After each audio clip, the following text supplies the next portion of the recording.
ډیری انسانان چې کله د ګناه مرتکب شي نو ناامیده شي، زړه یې تنګ شي او داسې فکر کوي چې هر څه ختم شول او الله تعالی به ما هیڅکله هم ونه بخي.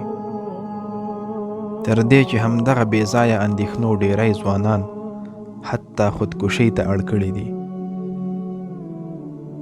مسلمان باید په دې پوه شي چې دغه فکر د شیطان له وسوسو او فریب پرته بل هیڅ هم نه دی. الله جل جلاله انسانان معصوم نه دي پیدا کړي او امکان نه لري چې له دوی نه دې ګناه ونه شي. رسول الله علیه الصلاة والسلام فرمایي وایي د الله په ذات مې د قسم مې که چیرته د آدم اولاد ګناه ونه کړي نو الله تعالی به نور مخلوق پیدا کړي، هغوی به ګناه وکړي، بیا به الله تعالی نه بخښنه وغواړي او هغه ذات به ورته بخښنه وکړي.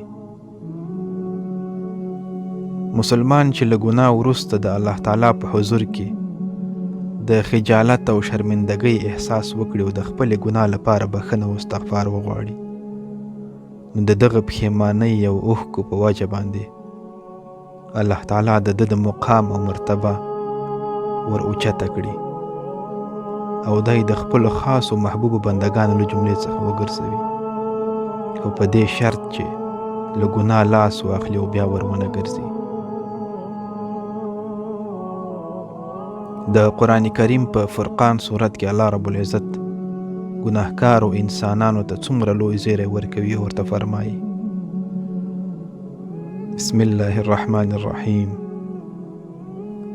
إلا من تاب وآمن وعمل عملا صالحا فأولئك يبدل الله سيئاتهم حسنات وكان الله غفورا رحيما.